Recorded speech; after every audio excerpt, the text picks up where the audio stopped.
আসসালামু আলাইকুম। আমরা আরেকটি ক্লাসে হাজির হয়েছি।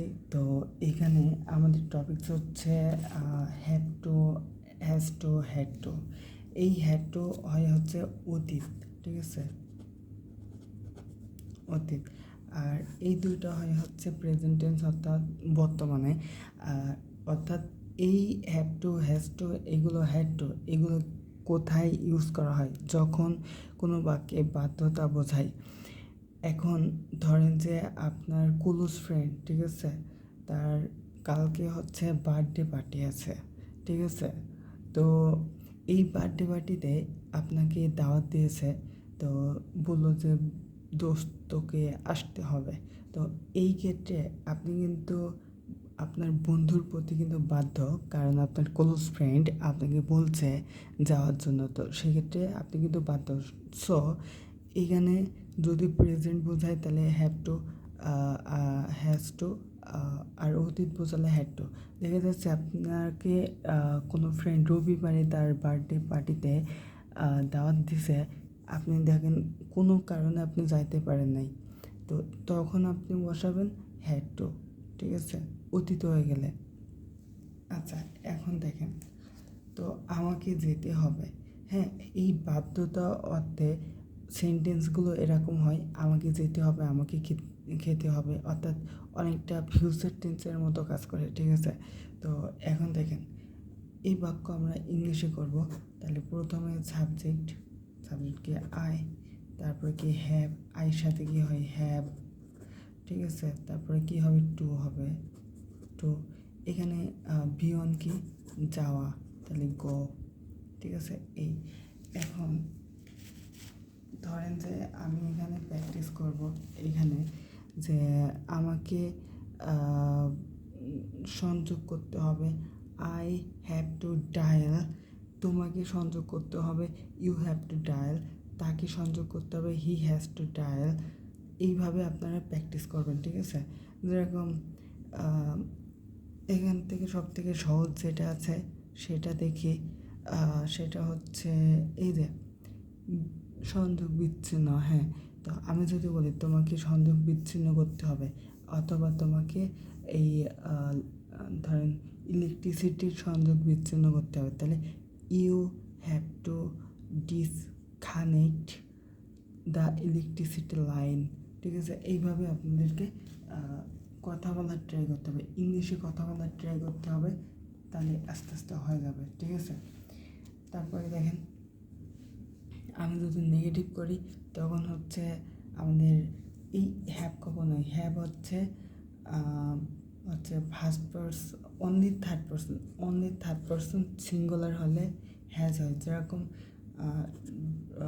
রহিমকে যেতে হবে, এখানে যদি রহিম বলি তাহলে রহিম কিন্তু একজন, ঠিক আছে, সেক্ষেত্রে রহিম হ্যাজ টু গো, ঠিক আছে।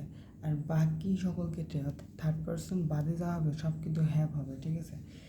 এবার কথা হচ্ছে আমরা নেগেটিভ করব কিভাবে।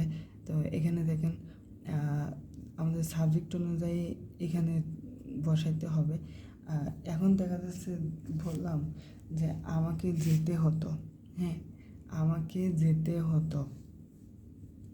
আমি এখানে একটু লিখি,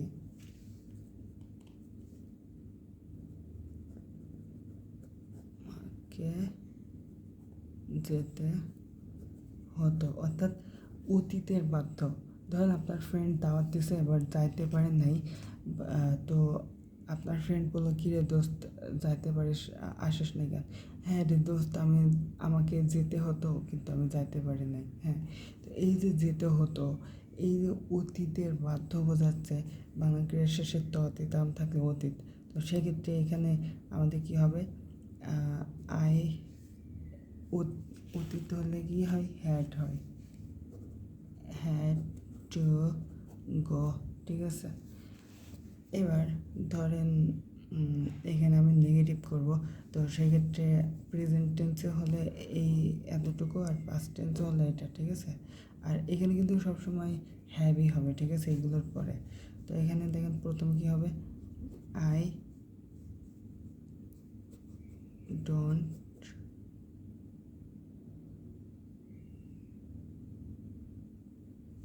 ডোন্ট হ্যাভ টু গো, ঠিক আছে? এইভাবে করতে হবে, ঠিক আছে? নেগেটিভ করার সময় আপনাদের মাথায় রাখতে হবে।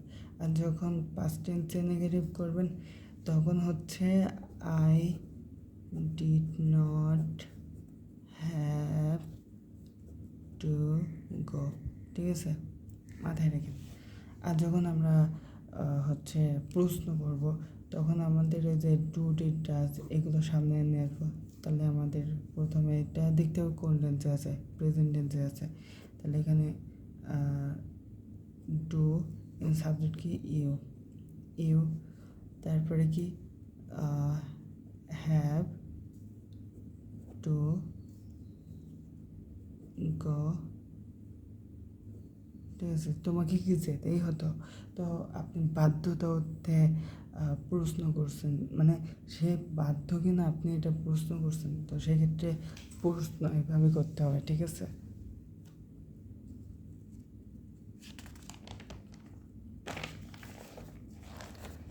আমরা হচ্ছে একটা এক্সাম পেপার সলভ করব। তো এখানে দেখেন কিছু ভুলভ্রান্তি থাকবে। তো এখানে দেখেন আমাদের আমাদের ফ্রেজ ওয়ার্ডে কেমন হয়, কেমন হয় একটু বলি। যে এই বাক্যটাতে ফ্রেজ ওয়ার্ড যেরকম আই, এখানে ড্যাশ থাকবে। তারপরে আরেকটা বিষয়, এই এই যে আমাদের আমাদের যে হ্যাভ টু বা হ্যাজ টু এরপরে কিন্তু ভি অন হয়, মাথায় রাখেন ভি অন হয়, ঠিক আছে?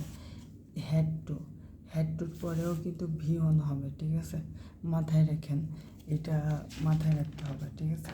তো এখানে আগে এই প্রশ্নটা সলভ করে, তো এখানে দেখেন হ্যাভ টুর পরে কিন্তু এখানে ভি টু দিছে, এটা কিন্তু কুরাস, এখানে কিন্তু ভি ওয়ান হবে, ঠিক আছে? ভি ওয়ান কি ই এটি ইট।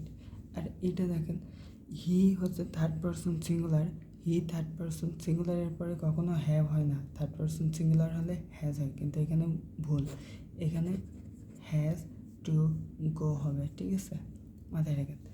আর এখানে দেখেন থার্ড পারসন সিঙ্গুলার, এখানে হ্যাজ আছে, তারপর টু আছে, তারপর ভি অন আছে, তাহলে এটা সঠিক, ঠিক আছে?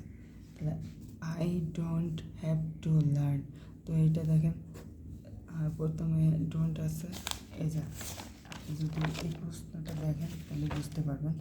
প্রথমে হচ্ছে সাবজেক্ট আই, তারপরে হচ্ছে ডোন্ট, তারপরে হচ্ছে হ্যাভ টু, তারপর ভি ওয়ান।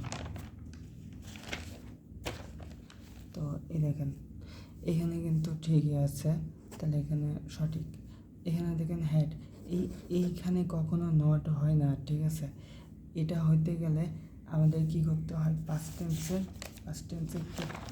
দেখে আসে, আমাদের did not have to go, ঠিক আছে? মাথায় রাখেন